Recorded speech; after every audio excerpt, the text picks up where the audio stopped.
노년의 황혼기를 맞이하며 우리는 필연적으로 건강, 독립성, 행복에 대한 깊은 성찰에 빠집니다.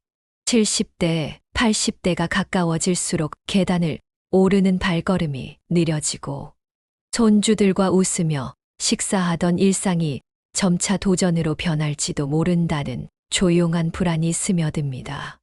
현대인은 60대에도 하이킹과 여행으로 젊음을 유지하지만 과연 나도 그럴 수 있을까? 통계는 냉혹합니다. 75세 이상의 절반 이상이 독립성을 잃고 고립과 우울증에 시달리며 살아갑니다. 하지만 희망은 있습니다. 지금의 작은 선택 걷기, 건강한 식단, 집을 노화에 맞게 바꾸는 것이 미래를 결정합니다. 미끄럼 방지 매트, 손잡이, 밝은 조명은 사소해 보이지만 낙상을 막고 품위를 지켜줍니다. 운동과 영양은 근력을 유지하고 친구와의 대화는 외로움을 달랩니다. 재정적 안정과 가족과의 공감은 노년을 따뜻하게 채웁니다. 무엇보다 취미와 목적은 단조로운 일상에 불꽃을 피웁니다. 노년은 끝이 아니라 새로운 장입니다. 지금 준비한다면 우리는 쇠약함이 아닌 미소로 그 페이지를 채울 수 있습니다. 당신의 노년은 어떤 모습이길 바라세요? 인생의 황혼기, 즉 70세나 80세에 가까워질수록 제 생각은 점점 더 노년기를 어떻게 보낼 것인가로 옮겨갑니다. 수십 년을 살아오면서 필연적으로 신체가 느려지고 우선순위가 바뀌는 것에 대해 고민하기 시작하는 것은 자연스러운 과정이라고 생각합니다. 저를 포함한 많은 사람들이 건강, 행복, 활력으로 가득 찬 노년기를 꿈꾸며 공원 산책, 사랑하는 사람들과의 풍성한 식사, 자신을 돌볼 수 있는 독립성 등 소박한 삶의 즐거움을 여전히 누릴 수 있기를 바랍니다. 하지만 이런 생각을 하면서도 현실이 이러한 희망과 일치하지 않는다면 어떨까 하는 조용한 불안감이 엄습해옵니다. 다행히도 현대의 라이프 스타일은 이야기를 다소 바꾸어 놓았습니다. 오늘날 사람들은 60대까지 젊음과 활력을 유지하며 전통적인 노화의 징후를 무시하는 것처럼 보입니다. 그 나이에도 여전히 하이킹, 정원 가꾸기, 여행을 즐기는 친구와 이웃들의 얼굴에는 수십 년 더 젊은 사람의 활기가 넘칩니다. 고무적이긴 하지만 제 자신의 미래에 대한 의구심이 완전히 사라지지는 않습니다. 저도 70대나 80대가 되었을 때 지금처럼 자유롭게 움직일 수 있을까? 지금은 계단을 쉽게 오르고 요리를 할 때 손이 안정적이며 심부름을 할 때 발걸음이 빠른 것을 당연하게 여깁니다. 하지만 이러한 능력이 영원히 보장되는 것은 아니라는 것을 알고 있습니다. 방을 가로질러 걷기, 도움 없이 식사하기, 씻기, 심지어 화장실 이용하기와 같은 기본적인 일들이 엄청난 도전이 될 수 있다는 생각에 조용한 두려움이 밀려옵니다. 이런 자연스럽고 일상적인 행동이 내 손이 닿지 않는다면 노년기는 어떤 모습일까요? 전문가들은 종종 노년의 질은 젊었을 때 쌓은 습관과 준비에 달려 있다고 강조합니다. 규칙적인 운동, 건강한 식습관, 정신건강 관리 등 지금 내가 하는 선택이 수십 년 후 손주들과 함께 웃고 있는지, 침대에서 일어나기 힘들어하는지 결정할 수 있다는 냉정한 생각입니다. 하지만 제가 경험한 노화의 현실은 우리가 머릿속에 그리는 장밋빛 그림과는 전혀 다른 냉혹할 정도로 냉혹할 수 있습니다. 통계는 더욱 암울한 그림을 그려줍니다. 75세 이상 인구의 절반 이상이 독립적인 생활에 어려움을 겪고 있으며 양로원이나 가족의 친절에 의존하며 하루하루를 보내고 있다는 기사를 읽은 적이 있습니다.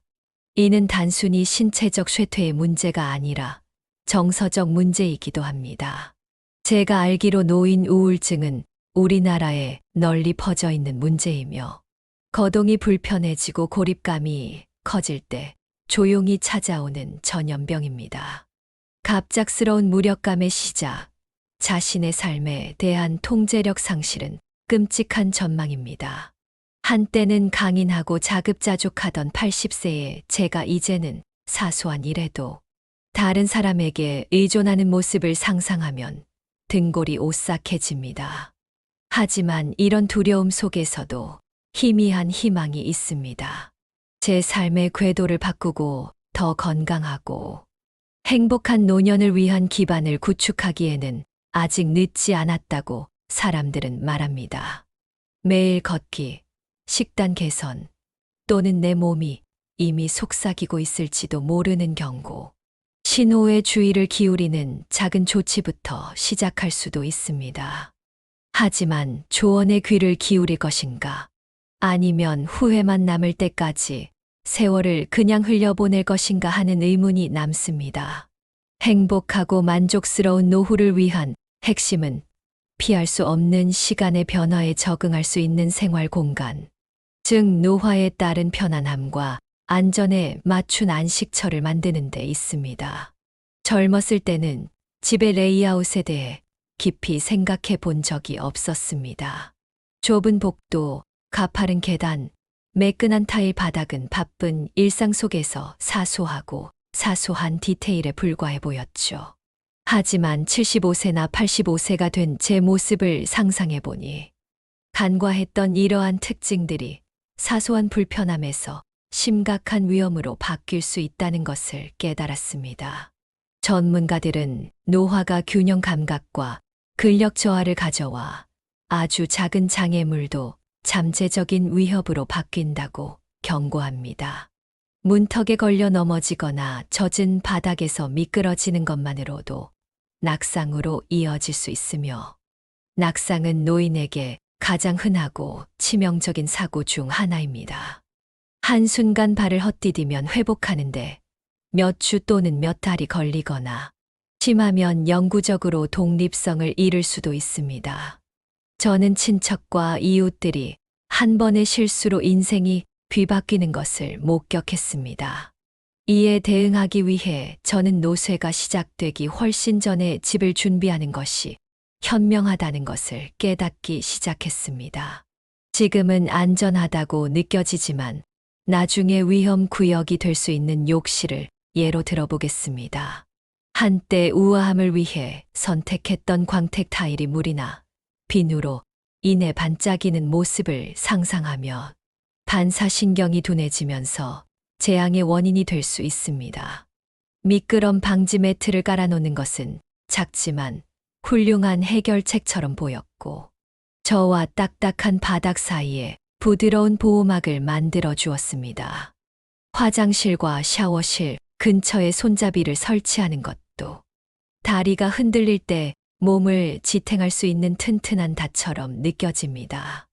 너무 오래 서 있지 않고도 편안하게 씻을 수 있는 간단한 도구인 샤워, 의자도 고려해 봤어요. 화려하지는 않지만 실용적이고 가장 필요할 때 품위와 안전을 지켜줄 수 있는 제품입니다. 욕실 외에도 집의 더 넓은 디자인도 면밀히 살펴볼 필요가 있습니다. 어렸을 때는 침실까지 2층의 계단을 오르는 것이 별 문제가 되지 않았지만 지금은 80세가 된 제 무릎이 무거워져 신음하는 모습을 상상해 봅니다. 단층 주택이나 엘리베이터가 있는 아파트가 매일 계단과의 싸움에서 벗어날 수 있는 현명한 선택처럼 느껴집니다. 그것이 여의치 않다면, 입구가 넓고 어수선하지 않다면 1층이나 2층에 있는 집이 적합할 수 있습니다. 특히 겨울철에는 외부에 빙판길이 숨어 있는 경우가 많습니다. 내부는 걸려 넘어질 수 있는 문턱을 없애고 바닥을 미끄러지지 않도록 처리하고 방마다 충분한 조명으로 밝게 만들었습니다. 나이가 들면서 시력이 약해지면 어두운 구석에 위험이 숨어 있을 수 있으므로 복도나 침대 근처에 부드럽고 밝은 조명을 설치하며 특히 한밤중에 화장실에 갈 일이 많아질 때 안전하게 길을 안내해 줄 것입니다. 주방에서도 조리대를 낮춰 허리에 무리가 가지 않도록 하고 무거운 냄비를 가벼운 냄비로 바꿔 관절에 무리가 가지 않도록 하며 높은 선반에서 병을 꺼내기 위해 의자에 기대지 않고 손이 닿는 곳에 필수품을 두는 등 여러 가지를 조정했습니다. 이러한 변화는 점진적이긴 하지만 집이 장애물이 아닌 안식처가 될 수 있는 미래를 위한 투자처럼 느껴집니다. 저는 건강이 진정으로 만족스러운 노년의 기반이며 집에서 만든 식사를 맛보는 것부터 친구와 함께 동네를 산책하는 것까지 모든 기쁨을 뒷받침하는 선물이라는 사실을 깨닫게 되었습니다. 건강이 없으면 아무리 풍요로운 삶도 허무하게 느껴진다는 것은 너무도 당연한 진리입니다. 하지만 이 사실을 알면서도 내일부터 시작해야지라는 안일한 생각으로 운동이나 건강한 식사를 미루는 제 자신을 종종 발견하곤 합니다. 몇 번이나 그런 약속을 했다가 몇 주가 지나고 몇 달이 지나면서 그 약속이 사라진 적이 얼마나 많았나요? 문제는 무지가 아니라 누구나 건강의 중요성을 알고 있지만 인식과 행동 사이의 괴리입니다. 휴가철이 지나면 건강을 챙기겠다고 다짐하지만 막상 때가 되면 미루는 친구들을 주변에서도 종종 볼 수 있습니다. 하지만 노년에 가까워질수록 그 위험성을 무시할 수 없습니다. 의사와 연구자들은 건강을 유지하는 것은 사치가 아니라 80대의 손주들과 웃으며 보낼지 아니면 의자에 갇혀 더 좋았던 시절을 회상하며 아쉬워할지를 결정짓는 필수 요소라고 강조합니다. 우선 운동을 시작하세요. 20대 때처럼 마라톤을 뛰거나 역기를 드는 것이 아니라 지금은 더 간단하고 시급한 운동이 필요합니다. 나이가 들면 근력이 생각보다 빨리 줄어들기 때문에 넘어지면 자존심뿐만 아니라 멍이 들기 쉽습니다. 30세에 넘어지면 금방 회복되지만 80세가 되면 고관절이 골절되어 길고 고통스러운 회복 과정을 거쳐야 할 수도 있습니다. 그래서 저는 심장이 뛰고 다리에 힘이 들어가는 30분 정도 동네 한 바퀴를 걷는 습관을 매일 상상하기 시작했습니다. 힘든 것이 아니라 익숙한 집을 지나며 이웃에게 손을 흔들고 폐의 공기가 가득 차는 것을 느끼며 빠르게 걷는 것입니다. 스트레칭도 관절을 유연하게 유지하여 시간이 지남에 따라 찾아오는 뻣뻣함을 완화할 수 있습니다. 이러한 작은 행동들을 꾸준히 실천하면 10년 후 우뚝 서느냐, 구부정한 자세를 취하느냐의 차이가 될 수 있습니다. 그리고 음식은 제가 소홀히 할 수 없는 또 다른 기둥입니다. 식욕이 예전 같지 않아서 끼니를 거르거나 간단한 간식으로 때우고 싶은 유혹을 느끼는 날이 많습니다. 하지만 식욕이 떨어질수록 영양 섭취는 그 어느 때보다 중요합니다. 구운 생선 한 조각이나 두부 한 스쿱으로 단백질을 충분히 섭취하지 않으면 근육이 소실될 수 있습니다. 우유나 채소에 칼슘이 부족하면 뼈가 약해져 쉽게 부러질 수 있습니다. 기름진 테이크아웃, 음식을 찐 야채와 살코기 한 접시로 바꾸고 다채롭고 담백한 식사로 체중을 늘리지 않으면서도 활력을 주는 식사를 상상해 봅니다. 이것은 박탈이 아니라 보살핌이며 미래의 자신과의 조용한 약속입니다. 수면과 연결이 그림을 완성합니다. 10시에 소등하고 7시에 일어나는 규칙적인 취침 시간은 나이가 들면서 많은 사람을 괴롭히는 불면증을 예방하여 정신이 맑아지고 기분이 밝아집니다. 그리고 사회성을 유지하는 것도요? 이것도 약입니다. 친구와의 커피 한 잔, 아이들과의 전화 통화, 동네 클럽에서의 수다 등 이런 순간들이 외로움을 막아주고 하루가 길게 느껴질 때 제 기분을 북돋워 줍니다. 어떤 80세 노인들은 정원을 가꾸거나 저녁 식사를 주최하며 에너지를 발산하는 반면 어떤 노인들은 다른 사람에게 의존하며 쇠약해져 가는 대조적인 모습을 보았습니다.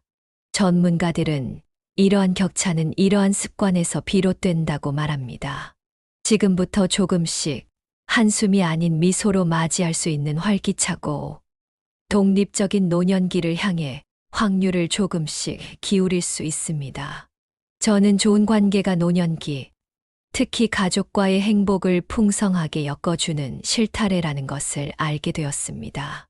이제 장성하여 각자의 삶을 개척하고 있는 자녀들은 여전히 제 세상의 초석이지만 저는 대화가 얼마나 쉽게 본질을 벗어날 수 있는지 알게 되었습니다. 가끔은 아이들이 수십 번은 들었을 옛날 이야기를 되풀이하거나 현명하다고 생각되는 조언을 해주다가도 아이들의 눈빛이 그려지는 것을 볼 때가 있습니다. 제가 조언으로 의도한 것이 잔소리로 들리면서 예상하지 못한 세대 간 간극이 생깁니다. 제 부모님도 똑같이 하셨고 선의의 말씀에 제가 얼마나 삐딱하게 반응했는지 기억합니다. 이제 다른 한편으로는 조심하지 않으면 사랑이 통제처럼 들릴 수 있다는 함정이 보입니다. 그래서 저는 해결책을 제시하는 대신 먼저 경청하고 고개를 끄덕이며 왜 그렇게 느끼는지 알겠다고 말하는 방법을 배우고 있습니다. 80세의 한 친구는 저에게 지시하지 말고 공감하라는 말을 한 적이 있습니다. 효과가 있었죠. 얼마 전에는 딸아이가 제가 참지 않고 그냥 들어주자 업무 스트레스에 대해 털어놓았습니다. 그 조용한 연결은 마치 다리가 다시 놓인 것처럼 느껴졌고 적대자가 아닌 동맹이 되는 노년기를 향한 발걸음이었습니다. 가족 외에도 친구나 이웃과의 관계도 중요합니다. 저는 커뮤니티 센터에서 두 노인이 정치 문제로 말다툼을 하다가 결국 말을 끊는 등 날카로운 혀나 완고한 자존심이 얼마나 상황을 악화시킬 수 있는지 지켜보았습니다. 특히 나이가 들수록 대화는 예술이라는 것을 상기시켜 줍니다. 저는 말하기 전에 상대의 말을 충분히 듣고 파고드는 대신 나는 다르게 보지만 당신의 요점은 이해합니다. 라고 부드럽게 말하는 습관을 익히려고 노력 중입니다. 이러한 습관은 단순히 평화를 유지하는 데 그치지 않고 존경심을 얻어 다른 사람들이 저를 함께 있고 싶어 하는 사람으로 만들어줍니다.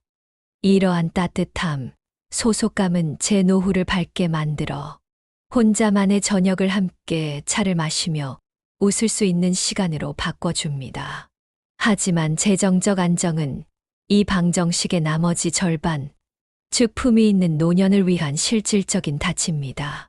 저는 부를 꿈꾸지 않고 자식이나 다른 누구에게도 기대지 않고 스스로 일어설 수 있는 정도만 원합니다. 물론 가족의 도움을 거부하는 것은 아니지만 오늘날의 세상은 다릅니다.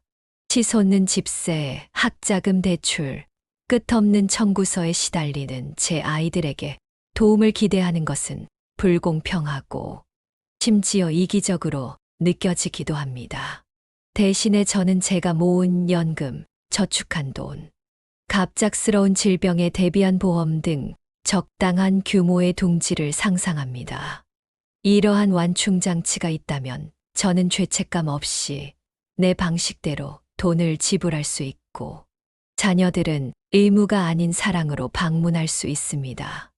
저는 작은 연금을 받는 이모가 사촌들을 부담 없이 초대하는 것을 보았습니다. 이모의 독립은 우리 모두에게 선물과도 같은 것이죠. 하지만 돈에도 주의가 필요합니다. 확실한 투자 또는 하룻밤 사이에 저축액을 2배로 불려준다는 속삭임이 들리면 맥박이 빨라지는데 노인들을 노리고 달을 약속하며 파멸을 가져다주는 사기가 생각나기 때문입니다. 작년에 한 이웃이 교묘한 말솜씨를 가진 사기꾼에게 저축한 돈의 절반을 잃은 경험이 제 마음속에 새겨져 있습니다. 그래서 저는 예산, 연금 검진, 집을 소유하고 있다면 주택 계획 등 느리고 꾸준한 것에 충실할 것입니다. 화려하지는 않지만 우아하게 나이를 먹고 아이들이 동정이 아닌 존경하는 부모가 될 수 있는 자유를 누리고 싶어요. 관계와 자원을 함께 활용하면 품위 있는 노년을 보낼 수 있는 길을 열 수 있습니다. 노년기를 상상하면서 행복은 건강이나 재물뿐만 아니라 일상에서 기쁨과 목적을 찾는 것, 즉 세월이 단조로움으로 흐르지 않도록 하는 불꽃에 달려 있다는 생각에 사로잡혔습니다. 80세가 되면 똑같은 일상을 반복하며 목적 없는 나날을 보낸다고 생각하면 조용한 두려움이 밀려옵니다. 지루함이 스며들면서 활력이 고갈되어 TV 앞에 멍하니 앉아있는 은퇴자들의 모습도 보았습니다. 하지만 저는 작은 열정, 가슴을 뛰게 하는 순간들로 가득한 다른 날들을 상상합니다. 취미는 제 생명줄이 될 수 있습니다. 처음으로 붓을 들고 캔버스에 색을 번지거나 정원을 가꾸며 흙에서 꽃을 키우는 모습을 상상할 수도 있죠. 80대 노인이 바이올린을 배우며 떨리던 손이 리듬을 찾거나 수십 년의 웃음과 눈물을 담은 회고록을 쓴다는 이야기도 들었습니다.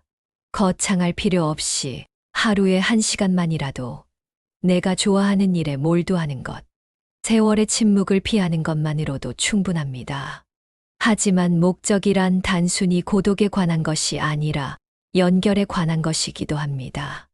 은퇴는 제 스케줄에 여유를 주지만 자칫하면 고립될 위험도 있습니다.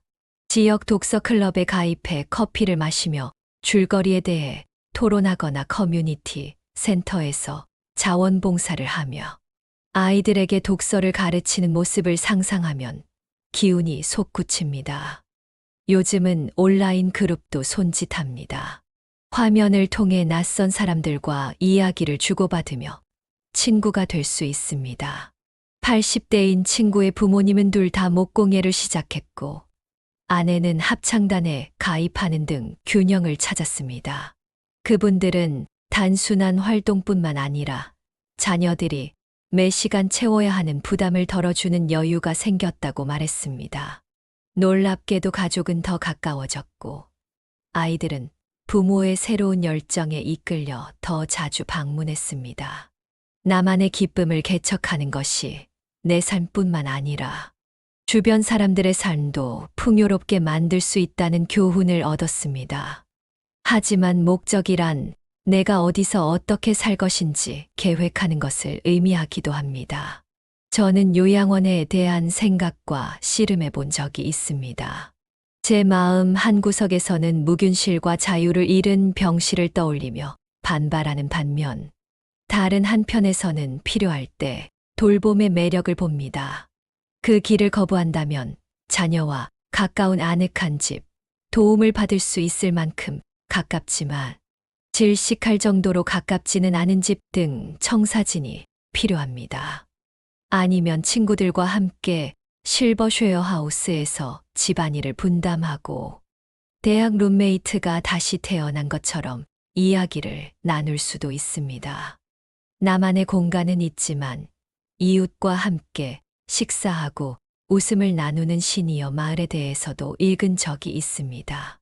이러한 선택은 단순한 물류뿐만 아니라 사람의 온기로 외로움을 달래는 제 영혼을 형성합니다. 무엇보다도 기쁨은 비교를 내려놓을 때 찾아옵니다. 저는 가끔 다른 사람들을 부러워할 때가 있습니다. 그들의 귀여운 자식들, 두둑한 연금, 날렵한 걸음걸이가 부러울 때가 있죠. 하지만 제가 만난 75세의 만족스러운 한 노인이 가장 잘 표현한 말이 있습니다. 내 삶을 그들의 삶과 비교하는 것을 그만두었더니 내 삶이 충분히 채워졌어요. 그는 창고에서 도자기를 굽고 지나가는 사람들에게 손을 흔들며 자신이 가진 것에 대해 미소를 지었습니다. 이것이 바로 경쟁이 아닌 감사의 비결입니다.